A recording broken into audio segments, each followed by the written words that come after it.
Here are the top stories for today, December 9, 2020. The government announces willingness by rich nations to share their stocks of COVID-19 vaccines to less developed nations. Malacanang assures the economy's recovery from COVID-19 and other problems in 2021. The POEA lifts the temporary ban on the overseas deployment of newly hired nurses. And the AFP hails President Duterte's rejection of a holiday ceasefire with communist rebels.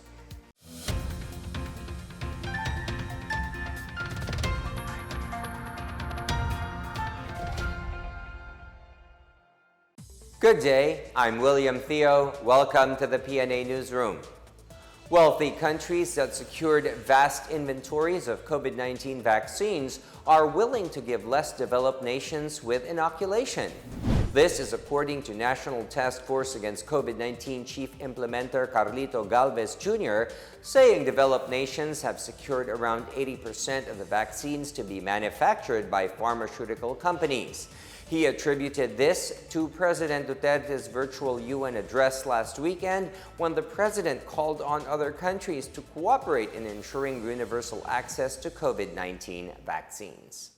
Kaya nga po na napakaganda po ng mga speeches niyo po sa ating UN na dapat katulad po natin ay mabigyan po tayo ng accessible sa equitable access to sa vaccine po, sir. Kaya maganda po yung panawagan na yun at maganda po na yung mga ibang bansa na nakabili ng more than their population, they are more than willing to share it with us. Particularly po ang Australia po, sir, at saka yung ibang bansa. And I believe yung China po, sir, nakausap na po namin si Ambassador Wang Xilian at they might be able to give some. The Department of Tourism on Wednesday condemned a recklessly held social gathering at the beachfront of a resort in Barangay Laia, San Juan, Batangas. The DOT said the mass gathering involved a large group of individuals partying without face masks and face shields and without physical distancing protocols at the beach. Following the incident, the local government of San Juan revoked the business permit and filed appropriate charges against the airing establishment, which the DOT identified as the Blue Coral Beach Resorts Incorporated. Tourism Secretary Bernadette Romulo Puyat issued a stern reminder to all accommodation and tourism establishments in Batangas and other destinations that have reopened to follow health and safety protocols at all times. The DOT also slammed a group of tourists from Luzon who faked their COVID-19 test results to enter Boracay Island on Monday. Romulo Puyat said similar malicious actions would not be condoned as they undermine the collaborative efforts at protecting and reviving Boracay tourism. According to reports, 6 tourists from Metro Manila were arrested on December 7 for entering the resort island using a counterfeited RT-PCR test result. Last month, the DOT castigated an irresponsible Halloween party in Boracay for violating the social distancing measure and wearing of mask policy on the island. The full moon party was held from the night of October 31 until the morning of November 1st in Sitio Cacban, Barangay Manok-Manok. Malacanang is positive that the economy will recover from multiple shocks, including the COVID-19 pandemic, with the cooperation of everyone. This as the World Bank projects that the Philippine economy will shrink by 8.1% this year due to the COVID-19 and devastating typhoons. The current economic forecast is a revision from the negative 6.9% World Bank forecast in October, resulting from the deep contraction in the third quarter and the extensive damage and losses suffered by the country from the typhoons and floods in November. Typhoons Rolly, Shawnee, and Ulysses that hit the country in November in just a span of 2 weeks have brought devastation to a large swath of Luzon, further darkening this year's growth outlook.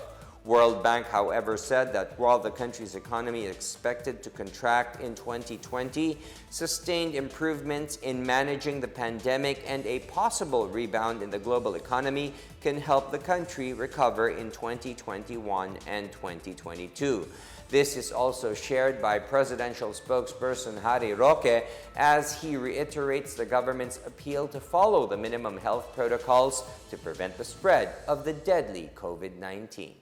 Well, siyempre po nalulungkot tayo dyan, no? Dahil ibig sabihin, mas maraming maghihirap sa pagbagal ng ating pag-unlad. Pero yan naman po ay naging resulta ng pandemya at ng mga sigalot na sunod-sunod na dumaan sa ating bansa. Kaya po natin to, babangon tayo. We will do better in 2021. And pagdating po sa pandemya, kaya po natin to. Sundin lang natin ang sinasabi ng Presidente, mask, hugas, iwas, pag-ingatan ng buhay para sa hanap buhay. The Department of Labor and Employment held a nationwide payout of wages under its Tulong Panghanap Buhay sa Ating Disadvantaged/Displaced Workers or TUPAD. This is part of the celebration of DOLE's 87th founding anniversary. A total of 4.9 billion pesos was allocated for the Cash for Work program to provide temporary wage employment to workers in the informal sector who were displaced or whose earnings were affected due to the pandemic. The allocation is pursuant to the Bayanihan to Recover as One Act or Bayanihan 2. Aside from TUPAD, DOLE is also giving out a one-time financial assistance worth 5,000 pesos each to affected workers, regardless of their employment status under the COVID-19 Adjustment Measures Program or CAMP. Meanwhile, overseas Filipino workers receive $200 or equivalent to 10,000 pesos as cash aid under the AKAP program. Aside from cash aid, the department has also provided livelihood assistance under the DOLE Integrated Livelihood Program or DILP or Kabuhayan program that provides sustainable self-employment through easy-to-learn livelihood activities. The Philippines' major telecommunication companies were able to improve their services since President Rodrigo Duterte issued a warning to shape up or ship out. According to the National Telecommunications Commission or NTC, the country's average fixed broadband speed increased from 25.07 Mbps in July 2020 to 28.69 Mbps in November 2020. 4 months since President Duterte issued his warning. The mobile download speed also rose from 16.95 Mbps in July 2020 to 18.49 Mbps in November 2020. NTC Commissioner Gamaliel Cordoba attributed this increase on internet speed to Duterte's political will and close cooperation among different government agencies. No substandard housing projects have been made under the administration of President Rodrigo Duterte. Department of Human Settlements and Urban Development Secretary Eduardo Del Rosario made this assurance in a virtual meeting with its key shelter agencies. The DHSUD vowed anew to provide adequate, resilient, and affordable homes for Filipino people. Del Rosario said the Housing Department and its partner developers also make sure to create dynamic communities and to help and assist the poorest of the poor. Del Rosario said the housing project must include much improved housing design standards and provisions for basic utilities such as water and electricity. He added that the locations of resettlement areas must be carefully studied to ensure the safety of beneficiaries from hazards and calamities. Still to come, the POEA lifts the temporary ban on the overseas deployment of newly hired nurses. Baguio City implements stricter protocols as it reopens its night market. More on these when the PNA Newsroom continues.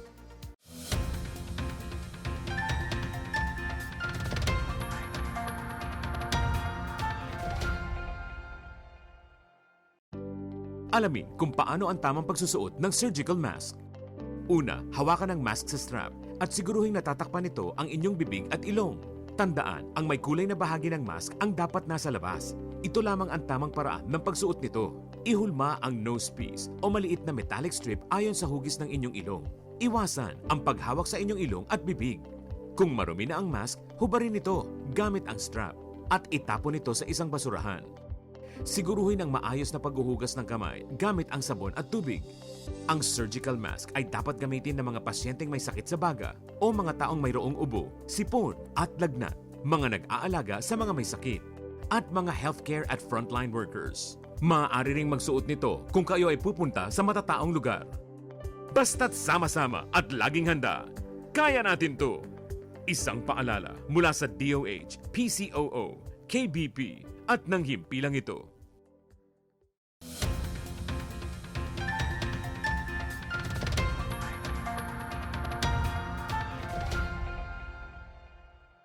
You are still watching the PNA Newsroom.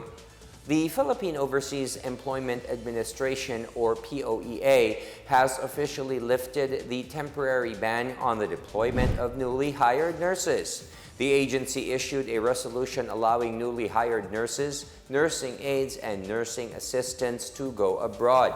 Their deployment shall still be subject to travel restrictions of the host country, and they must declare their knowledge and understanding of the risks involved. The POEA said other workers in the medical sector are not included in the lifting of the temporary deployment ban. Also effective starting January 1 next year, the POEA will impose an annual deployment ceiling of 5,000 new healthcare workers disaggregated by the occupation. This is until such time that the Interagency Task Force may decide to increase such ceiling depending on the status of the pandemic. The city government of Baguio will reopen its popular night market this week with an improved and stricter system of health and safety protocols. Mayor Benjamin Magalong on Monday assured a balance between economic activity and compliance with the guidelines to assure public safety in this time of pandemic. The number of stalls would be reduced to 30% from the original 1,067 stalls on the whole stretch of one side of Harrison Road. Entry and exit points at the night market will also be controlled. Police and members of the city's Public Order and Safety Division will oversee compliance to the wearing of masks and face shields and the observance of social distancing. Earlier this month, the city government was criticized for the breach of health protocols during the resumption of night market activities last December 1, which coincided with the opening of the Christmas celebration in Baguio.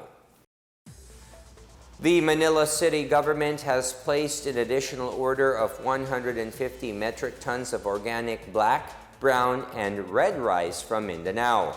The purchase is expected to boost the sagging spirits of rice farmers adversely affected by the unimpeded entry of imported rice. Mindanao Development Authority Secretary Emmanuel Piñol said the whole volume has already been delivered to Manila from Mindanao by a convoy of truck vans. The new order is in addition to the first purchase worth over 40 million pesos made by the City of Manila in September. Manila Mayor Francisco Isko Moreno Dumagoso has started a program distributing organic rice to the city's senior citizens, which he said is healthier than giving them cakes for Christmas. Some 34,000 farmers and fisher folk in Negros Occidental received cash and food subsidy worth 5,000 pesos each under the Bayanihan to Recover as One Act, or Bayanihan 2. The Department of Agriculture implemented the assistance to corn, coconut, and sugarcane farmers, as well as those engaged in fishing. This was after more than 20,000 rice farmers in the province received a similar aid under the Bayanihan 1 earlier this year. Agriculture Secretary William Dar and Negros Occidental Governor Eugenio Jose Lacson led the turnover rites held at the PNA Gymnasium in Bacolod City on Tuesday. Dar said the department has allocated 4.5 billion pesos for the cash and food subsidy, set to benefit almost 890,000 non-rice farmers across the country. Over 4,000 workers in the informal sector in Bicol would get 68.4 million pesos in livelihood grants to aid in recovery amid the effects of the COVID-19 pandemic. The livelihood aid was allocated under the Bayanihan to Recover as One Act. DSWD BICOL Regional Director Arnel Garcia said many informal workers do their businesses in unprotected and unsecured places. The assistance will cover 102 towns and cities in Bicol's 6 provinces. The program provides a maximum of 15,000 pesos as livelihood fund to an eligible beneficiary. The Livelihood Assistance Grant is not exclusive for families included in the emergency subsidy program of the DSWD during the quarantine period, but shall only be provided to low-income families. Beneficiaries shall be monitored on the progress of their projects.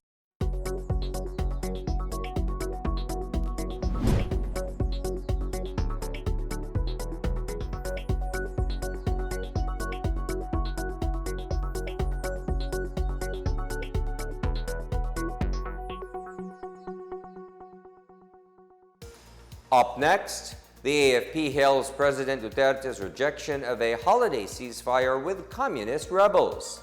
And BOHOL formally reopens its doors to tourists starting December 15. More on these when the PNA Newsroom returns.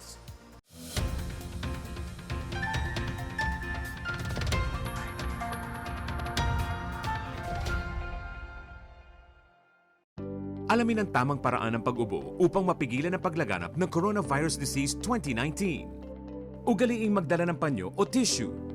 Kung uubo o babahing, takpan ang buong ilong at bibig gamit ang panyo o tissue.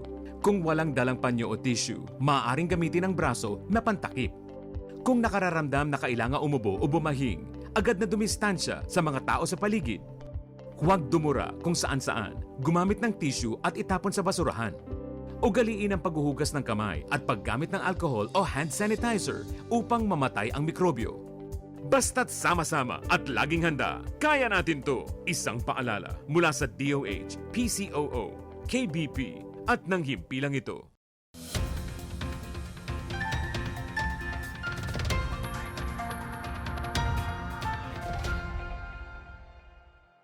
The Armed Forces of the Philippines on Tuesday welcomed President Rodrigo Duterte's pronouncements that there will no longer be any ceasefire with the communist terrorists during his term. AFP spokesperson Marine Major General Edgar Arevalo said they are thankful to the president for heeding their recommendation not to declare a ceasefire with the CPP-NPA. Arevalo said this lasting peace cannot be achieved through a peace pact. The AFP hit the NPA's penchant for attacking military and civilian targets in the past despite agreeing to a ceasefire. The AFP earlier said it is not inclined to recommend any holiday truce with the communist terrorists as they have been demonstrating insincerity in previous agreements. Duterte earlier declared that the ceasefire with the communist rebels as dead. He said he was forced to walk away from peace talks after the CPP-NPA-NDF asked for the formation of a coalition government. The Philippines' defense capabilities got a much-needed boost upon receiving a military hardware donation worth about 1.38 billion pesos from the U.S. Defense Department on Tuesday. Defense Secretary Delfin Lorenzana and Foreign Affairs Secretary Teodoro Locsin Jr. accepted the donation from visiting Acting U.S. Secretary of Defense Christopher Miller in Camp Aguinaldo, Quezon City. Among the U.S. government's donations are snipers and anti-improvised explosive device equipment. One C-130 military transport aircraft would be delivered to the Armed Forces of the Philippines on December 17. Aside from the turnover of the defense articles, Miller also mentioned that the U.S. government's 1.1 billion peso COVID-19 assistance and disaster relief for recent typhoon victims, as well as support for counter-terrorism and maritime security efforts. Both Lorenzana and Miller have agreed to boost further the military-to-military engagement between Manila and Washington, D.C. Bohol province will finally welcome individual tourists starting December 15, including those from areas under general community quarantine. The reopening comes weeks after Bohol started allowing groups to hold their MICE events or meetings, incentives, conferences, and exhibitions in the island province. Bohol Governor Arthur Yap said senior citizens and minors alike would also be allowed to visit the island. Tourism Secretary Bernadette Romulo Puyat said this move would also revive the once thriving tourism industry on the island and help displaced tourism workers regain their jobs. For Cesar Cruz, president of the Philippine Tour Operators Association, Bohol's reopening could be a good template of jump-starting tourism amid the pandemic. For those who want to visit Bohol during the new normal, everything must be pre-booked, including hotels, transportation, and tours starting December 15. The visitor must also register via Bohol's website to get a unique QR code. Scientists are advising people to get enough sleep aside from exercise and ways to control stress to prevent becoming vulnerable to infectious diseases. The Turkish Kidney Foundation said sleep is one of the ways to strengthen the immune system. The foundation also recommended quitting smoking, washing hands regularly and properly, and eating a diet rich in vegetables and fruits. Dr. Deria Karadenis, an expert on sleep disorders, said experimental studies proved a strong relationship between the immune system and sleep. People who were only allowed 4 hours of sleep for 4 nights had much weaker immune responses when given the flu vaccine on the 5th day compared to those who had regular hours of sleep. Timur Erk, the head of the foundation, meanwhile warned that essential vitamins and minerals should also be taken to meet the needs of people amid the COVID-19 pandemic.